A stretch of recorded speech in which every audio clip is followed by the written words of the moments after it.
Nigel Farage. Well, Dennis, the NHS has two fundamental problems. One, Penny mentioned, caseloads up by 43%. Why? Because we have an exploding population. All of our public services are under pressure because the population has increased by 6 million since the Conservatives came to power. It's impossible to keep up. Secondly, everyone talks about more money, more money.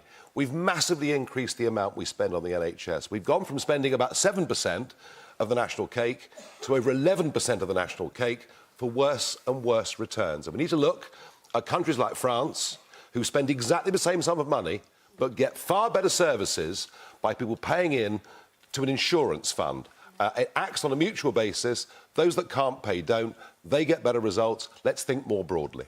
Isn't the point? All we want is for it to be free at the point of delivery. That's what matters. And actually, Labour are quite right to say, let's use the private sector to try and reduce some of the waiting lists. Why not actually give people tax relief on paying money into private insurance to relieve more of the pressure? They'll leave the country. They're leaving already. Even under a Conservative government, we've got a brain drain, the likes of which we haven't had since 1978. Can I come back on that And if Labour are in power, maybe with your support, what will happen is even more will leave. Just taxing the rich doesn't solve this. And everyone here is talking about more money, more investment. I'm telling you, we've massively increased investment in the NHS for a worse return. It's not just about money. Have to spend money wisely. Just pump. Folks, I've explained to you, we've massively increased over the last few years the percentage of the national cake we put into the NHS for a worse return.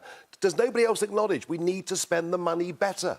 Scotland was world-class at one point. It certainly isn't now. It's gone right down the international rankings. Look, there is a problem. We know the buildings, the rat concrete, all of that, but we are back to the subject that nobody wants to discuss. The exploding population means our schools, our class sizes are getting bigger.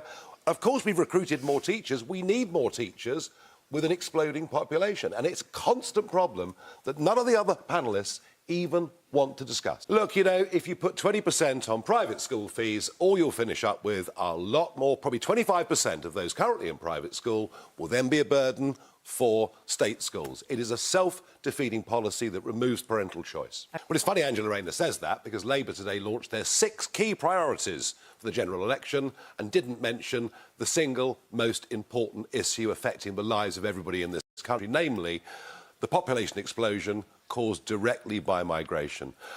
The reason we voted Brexit and the reason Penny's party got the massive majority in 2019 is we voted to reduce the numbers coming in, and the numbers have exploded. I mean, honestly, unbelievable. 1 in 30 people walking on the street out there has come in the last 2 years alone. The answer is we have to have net migration at 0. It means skilled workers can come, we can go work abroad, we have to have a freeze on the total numbers of those coming in. There was some pretty strong language used towards Nigel Farage about dog whistle tours and scapegoat politics. What's your response to that, I'm just talking numbers. We haven't even mentioned housing yet. But could you respond to that point in particular? Oh, no, I ignore that nonsense. Complete nonsense. I'm just talking pure facts. Housing. We have to build 1 new home every 2 minutes just to cope with legal net migration under this Conservative government. It is literally impossible. And as for the numbers coming in, I would respond to this. 50% of the 750,000 who are coming in a year are dependents. They're not wealth creators. And mass migration is making us poorer. You'll hear, oh, GDP's going up. Well, of course it is. There are more people. GDP per capita, our relative wealth, has declined for the last 6 consecutive quarters. I hear Nigel talking a lot about. I hear Nigel Farage talking a lot about dependence. The problem that we have in higher education now is that changes in visa requirements means that family members aren't able to come and study to accompany students to Welsh universities. That is causing major problems in terms of revenue for our higher education. You shouldn't bring your mum. You come to university in Britain, you can't bring your mum, can you? I mean, come on. The answer to your question is, what are they going to do about it? Neither of them will do anything. These people have lied to us repeatedly, and Labour, and he made a career doing that. Repeatedly. I know. I've actually always told the truth. I've always told the truth. Always said what I've. And Labour, it's not even in your first 6 priorities for government. You haven't got the will to do anything about it. Nothing under these is going to change, and the vast majority not on this panel, obviously, because they're not representative in that sense. The vast majority of Britons want net migration reduced significantly. To do something with vision. And if we increase the level at which people start to pay tax to £20,000, that takes 7 million people out of tax. That's up to a £1,500 benefit for people on lower wages. But it helps get people off the benefits trap.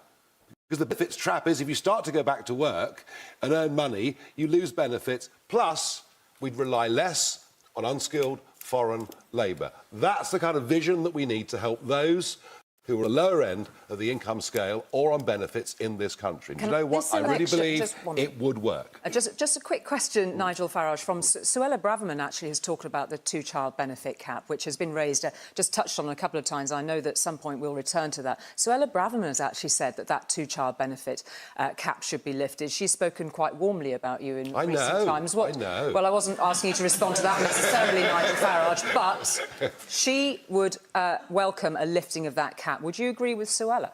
I think we should encourage people to have families. I think we should encourage people to have children. So is that, yes, so they should all be... all of those children... And I think we should also encourage people in marriage to have some tax benefits as well. I really do. So that's a yes? Yeah. A lifting of the two-child... Yeah, we've got to help people. My question is to Penny Mordaunt.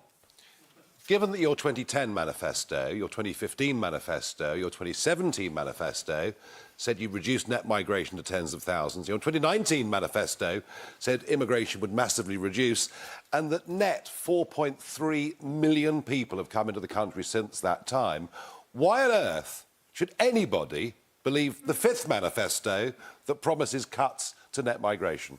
I don't believe a single word that you say. You've deceived us with the last four manifestos. I don't believe you in the fifth. And as for being a Labour enabler, we are now ahead of you in the national polls. OK, thank you. A vote for you is actually now a vote for Labour. Thank you. I do agree that the first-past-the-post system has led to the two big parties. Well, one was big, not after today's polls, but there we are. They're both mushy sort of SDP parties in the middle. I would change the voting system. I think the House of Lords is an abomination. The fact that it's filled up with party donors is a complete disgrace. There must be an elected element. And finally, let's give the people the ability to call more referendums so they can decide the biggest issue of their lives.